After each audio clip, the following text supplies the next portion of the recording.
ಬೋರೆ ದೇವರ ಜಾತ್ರೆಯ ಇನ್ನೊಂದು ವಿಶೇಷತೆ ಏನೆಂದರೆ ಪಾನಕದ ಬಂಡಿ. ಸುತ್ತಮುತ್ತಲಿನ ಊರಿನವರು ಕಟ್ಟುತ್ತರುವ ಪಾನಕದ ಬಂಡಿಯನ್ನು ನೋಡುವುದೇ ಒಂದು ಚೆಂದ. ಬೆಳಿಗ್ಗೆ ಎದ್ದು ಜೋಗುಳದ ಕುಣಿತದ ದಿನ ಎತ್ತಿನ ಗಾಡಿಯನ್ನು ಸಿಂಗರಿಸುವುದು, ಎತ್ತುಗಳನ್ನು ಸಿಂಗರಿಸುವುದು, ಮಡಿಯಿಂದ ಶುದ್ಧವಾಗಿರುವ ಪಾತ್ರೆಗಳಲ್ಲಿ ಪಾನಕಗಳನ್ನು, ಮಜ್ಜಿಗೆ ಮತ್ತು ಕೋಸಂಬರಿಗಳನ್ನು ತಯಾರಿಸಿಟ್ಟುಕೊಂಡು ಮಂಗಳವಾದ್ಯಗಳೊಂದಿಗೆ ಸಾಲಾಗಿ ತೇರಿನಂತೆ ಬೀದಿಗಳಲ್ಲಿ ಸಾಗಿ ದೇವಾಲಯಕ್ಕೆ ತಲುಪುತ್ತಾರೆ. ಪಾನಕದ ಬಂಡಿಗಳು ಸುತ್ತು ಹಾಕುತ್ತಾ ಜೋಗಿ ಕುಣಿತದಲ್ಲಿ ಕುಣಿಯುತ್ತಿರುವ ಜೋಗಿಗಳಿಗೆ ಪಾನಕದ ಅಭಿಷೇಕ ಮಾಡುತ್ತಾರೆ. ನಂತರ ಅಲ್ಲಿ ನೆರೆದಿರುವ ಭಕ್ತರಿಗೆ ಪಾನಕ, ಮಜ್ಜಿಗೆಗಳನ್ನು ವಿತರಿಸುತ್ತಾರೆ. ಒಟ್ಟಾರೆಯಾಗಿ ಭಂಗಿ ಸೇವೆ, ಕಡಲೆ ಸೇವೆ, ಉರುಳು ಸೇವೆ ಜಾತ್ರೆಗೆ ದೂರ ದೂರುಗಳಿಂದ ಸಾವಿರಾರು ಭಕ್ತಾದಿಗಳು ಬಂದು ದೇವರ ದರ್ಶನ ಪಡೆಯುತ್ತಾರೆ. ಭಕ್ತಿಯಿಂದ ಒಲಿಯುವ ಬೋರೆದೇವ ಭಂಗಿ ಸೇವೆಗೂ ಒಲಿಯುತ್ತಾನೆ ಎಂಬುದು ಇಲ್ಲಿಯ ಜನರ ನಂಬಿಕೆ. ನಡೆಯುವ ಜಾತ್ರೆಯ ಕೊನೆಯ ದಿನದಲ್ಲಿ ಬೋರಪ್ಪ ಬಂದು ಒಲೆಗಳನ್ನು ಎಣಿಸುತ್ತಾನೆ, ಭಕ್ತರನ್ನು ಹರಸುತ್ತಾನೆ ಎಂಬ ನಂಬಿಕೆ ಇದೆ. ದಿನ ವಸತಿ ಕಾರ್ಯಕರ್ತೆಯವರು ಪುರುಷ ಗಡಿ ಬರ್ತದೆ, ಅದಕ್ಕೆ ಬಂದು ಜನಕ್ಕೆ ಅನ್ನ ಹಾಕ್ತಾರೆ. ಪಾನಕ, ಮಜ್ಜಿಗೆ ಎಲ್ಲ ಅನ್ನದಾನ ಮಾಡ್ತಾರೆ.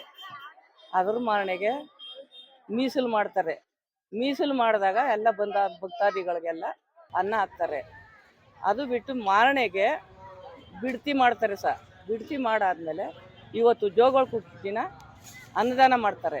ಇವತ್ತು ಜೋಗಳ ಕುಂಟ ಲಾಸ್ಟು, ಇವತ್ತು ದೇವ್ರ ಉತ್ಸವ ಲಾಸ್ಟು. ದೇವ್ರೆತ್ತು ದಿನ ಮಾಮೂಲಿ ದೇವ್ರೆತ್ತಾರೆ, 7 ಪೂಜೆ, ವಾನ, ಕಾಸಿ ಹಾಕ್ತಾರೆ. ಅಷ್ಟು ಅವಾಗಿನಿಂದ 7 ದಿನ ಜಾತ್ರೆ ನಡೀತದೆ ಇಲ್ಲಿ. ಇದೆಲ್ಲ ಆದಮೇಲೆ ಇವತ್ತು ನಾಳೆ 2 ದಿನ ಲಾಸ್ಟು ಜಾತ್ರೆ. ನಾಳೆ ರಾತ್ರಿಗೆ 12 ಗಂಟೆ ಮೇಲೆ ಒಬ್ಬರು ಒಂದು ನೊಣ ಇರೋಕ್ಕಿಲ್ಲ ಆವಾಗ ಪೂರ್ತಿ ಬಂದು ಸ್ವಾಮಿ ಒಲೆ ಎಣಿಸ್ಕೊಯ್ತಾನೆ. ಹೆಚ್ಚಿಗೆ ಆಗಿದಾವೋ ಕಡಿಮೆ ಆಗಿದಾವೋ ಅಂತ ಅವು ಕರೆಕ್ಟಾಗಿ ಬರ್ತವೆ. ಈ ಸ್ವಾಮಿ ದಿನ ವರ್ಷ ಎತ್ತಿಸ್ತಾ ಇರ್ತಾನೆ ಒಲೆಗಳ, ಏನು ತೊಂದರೆ ಇಲ್ಲ. ಆ ಒಲೆ ಎತ್ತಿಸೋದು ಸತ್ಯ ಅವ್ನು ಎಣಿಸ್ಕೋಗೋದು ನಿಜ ಅದು ಕರೆಕ್ಟು ಜಯಮ್ಮ, ಅದು ಕರೆಕ್ಟ್ ನಡೀತದೆ ಇದು ಸುಳ್ಳಲ್ಲ. ಇನ್ನಿನ್ನು ಬೇಕಾದಷ್ಟು ಸತ್ಯ ಪ್ರವಾಡಗಳು ಗೆದ್ದವೆ ಇಲ್ಲಿ. ಸತ್ಯ ಪ್ರವಾಡಗಳು ಇನ್ನೂ ಐತೆ. ನಾನು ಈಗ ಸ್ವಲ್ಪ ಮಾತಾಡಿದ್ದೀನಿ. ಇದು ಭೈರವೇಶ್ವರ ಅಂತ ಜಾತ್ರೆ ನಡೀತಾ ಇದೆ. ಇದು 1 ವರ್ಷಕ್ಕೆ ಒಂದ್ಸಲ 7 ದಿನ ನಡೆಯುತ್ತೆ. 7 ದಿನದಲ್ಲಿ ಮೊದಲನೇ ವಿಶೇಷ, ಮೊದಲನೇದು ಹೂ ಹೊಂಬಾಳೆ ಆರತಿ ಅಂತ ಬರುತ್ತೆ. ಆರತಿ ಆದ ನೆಕ್ಸ್ಟ್ ಡೇಗೆ ಇದು ಮೀಸ್ಲು ಅಂತ ಮಾಡ್ತಾರೆ. ಎಲ್ಲ ಹೆಡಿಗೆ ಊರು ಸುತ್ತ 7 ಊರಿಂದನು, ಹಂಗ್ನೂರು, ನೀಲ್ಸಂದ್ರ, ಮತ್ತೆ ತೆಗಿಚ್ಕೆರೆ, ಮತ್ತೆ ಈ ಕಡೆ ಸುಣ್ಘಟ್ಟ, ಹರಿಸಂದ್ರ ಅಂತ ಎಲ್ಲ ಬರ್ತಾರೆ. ಎಲ್ಲ ಬಂದು ತುಂಬಾ ವಿಜೃಂಭಣೆಯಿಂದ ನಡೆಯುತ್ತೆ ಈ ಜಾತ್ರೆ. 2ನೇ ದಿನ ಬಾಯ್ಬೀಗ ನಡೆಯುತ್ತೆ. 3ನೇ ದಿನ ಬಿಡ್ತಿ ನಡೆಯುತ್ತೆ. 4ನೇ ದಿನ ಇದು ಜೋಗಳ ಕುಂಟ, ಇದು ಲಾಸ್ಟ್. ನಾಳೆ ದಿನ ಬಿಡ್ತಿ ಅಂದ್ರೆ ಬರೀ ಪೂಜೆ ನಡೆಯುತ್ತೆ. ಇಲ್ಲಿ ಹಣ್ಣಕಾಯಿ ನಡೆಯುತ್ತೆ. ಇದು ಆದ ನೆಕ್ಸ್ಟ್ ಡೇ ಇಲ್ಲಿ ಯಾರು ಇರಂಗಿಲ್ಲ. ನಾಳೆ ಈ ಜಾತ್ರೆ ಮುಗ್ದಿದ್ಮೇಲೆ ಎಲ್ರು ಹೊರಗಡೆ ಹೊರಟೋಗ್ಬಿಡ್ಬೇಕು. ಅಂದ್ರೆ ಇಲ್ಲಿ ಬೋರಪ್ಪ ಬಂದು ಇಲ್ಲಿ ಹೊಲೆ ಹೆಣಿಸ್ತಾರೆ ಅಂತ ಇದ್ರದ್ದು ಪದ್ಧತಿ. ಸೊ ಹಂಗಾಗಿ ಇಲ್ಲಿ ಒಂದು ಪ್ರಾಣಿ ಪಕ್ಷಿ ಕೂಡ ಇರಲ್ಲ ನಾಳೆ ನೈಟ್. ಇಲ್ಲಿ ಅಂಗಡಿ ಮುಂಗಟ್ಟುಗಳು ಏನೇನಿದೆ ಅದೆಲ್ಲ ಖಾಲಿ ಮಾಡ್ಬಿಡ್ತಾರೆ ಇಲ್ಲಿ. ಅದಾದ್ಮೇಲೆ ನೆಕ್ಸ್ಟ್ ವರ್ಷನೇ ಈ ಜಾತ್ರೆ ನಡೆಯುತ್ತೆ. ನಮ್ಗಂತೂ ಇದು 20 ವರ್ಷ ಆಯ್ತು ನನ್ ಮದ್ವೆ ಆಗಿ ಒಂದು 15 ವರ್ಷದಿಂದ ನಾನು ಇದನ್ನ ಅಡಿಗೆ ಮಾಡ್ಕೊಂಡು ಬರ್ತಿದ್ದೀನಿ. ನನ್ಗೆ ತುಂಬಾ ಒಳ್ಳೇದಾಗಿದೆ. ಹಂಗಾಗಿ ನಾವಿನ್ನೂ ಇದನ್ನ ಮುಂದುವರಿಸ್ತಾ ಇದ್ದೀವಿ. ಸೊ ಇಲ್ಲಿರೋರ್ಗೆಲ್ಲ ತುಂಬಾ ಒಳ್ಳೇದಾಗಿರೋದ್ರಿಂದ ಇಲ್ಲಿ ಎಲ್ರು ಜನ ಹೆಚ್ಚಿನ ಸಂಖ್ಯೆಯಲ್ಲಿ ಬಂದು ಭಾಗವಹಿಸ್ತಾರೆ.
ಯಜಮಾನ್ರ ಈ ಕಡೆ ಬನ್ನಿ